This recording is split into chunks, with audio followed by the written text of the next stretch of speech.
Okay, part 2. Now, here's the thing, okay? Kids learn in different ways. Okay? But for some reason, the U.S. of little a, actually the U.S. of big A, I'm sorry, the capitalists, want kids to just sit there and absorb the information by somebody droning on and on and on and on about a subject. And kids are just supposed to automatically absorb it that way. Now, for the most part, on average, kids will do that. They also will write down what the teacher is saying. So it goes into their head 2 different ways, through their ears and through writing it. Because if you're writing it, that means that you're struggling to understand it in your brain. So, you know, that's fine. Kids will draw pictures of what the teacher's talking about, like if it's a certain diagram on how to fix something or whatever, they'll draw it. You know, there's another way of learning. All of those are encouraged by the norm. And, you know, that's all fine, well, and dandy. But, you know what? Don't call the kid disabled. Don't call them handicapped if they don't follow the herd. Excuse my ass. Okay, that doesn't jive with me.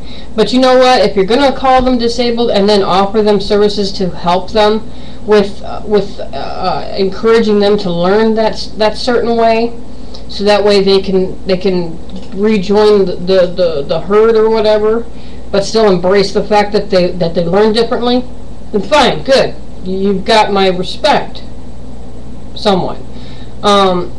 Because you know what? Other kids that don't have this disability, they want to, you know, bully and tease and all this other shit, and that's really wrong too. Because you know what? I personally think it stems from jealousy. I think the normal kids get jealous of the kids that have these, you know, disabilities and these handicaps, and they get jealous of them. It could be because, you know, the ones that are differently abled learn differently and therefore require a little bit more attention and a little bit more of a push to push them back into the herd. Okay, so it could be a jealousy for attention, or attention envy or whatever. And, you know, a lot of these kids that I've met that have these learning disabilities, you know, they're smarter than me. I mean, they're so far ahead of me. I mean, I think what it is they are the ones that are so far ahead, you know, brainwave and, you know, IQ wise, that they're lapping everyone. So it looks like they're behind, but really they passed us quite a few miles back. You know, we're the ones that are behind. You know, us the sheeple are behind, and they're ahead. They're lapping us. You know, because my son was labeled speech delayed and something else. I can't remember now because it's all bullshit. And they try to say, oh, he's special. Well, every kid is, asshole. Every kid is special. You know? Every parent looks at their child and goes, wow, this is a gift from my higher power to try to make this place better. Make this world better. Or, well, that's what I do. I don't know. You know, so I mean, it's like, fine. You know, give them that extra push, give them that extra encouragement and stuff like that, that, hey, it's okay, you're ahead of everybody.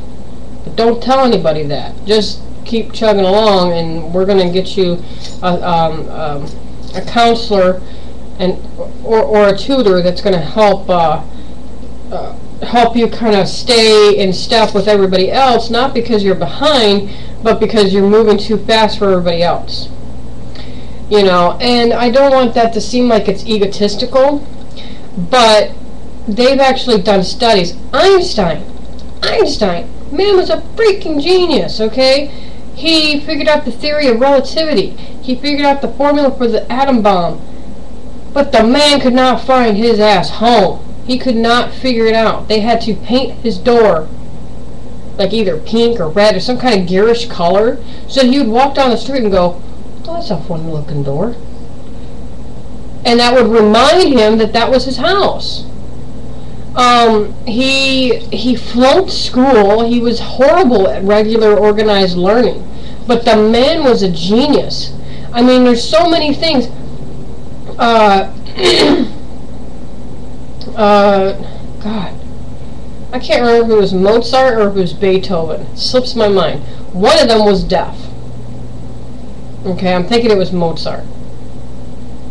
I don't know. One of them was deaf, okay? He could hear at first, you know, and he became a concert pianist at a very young age and was writing symphonies and writing sonatas. I'm thinking it's Beethoven, now that I think of it.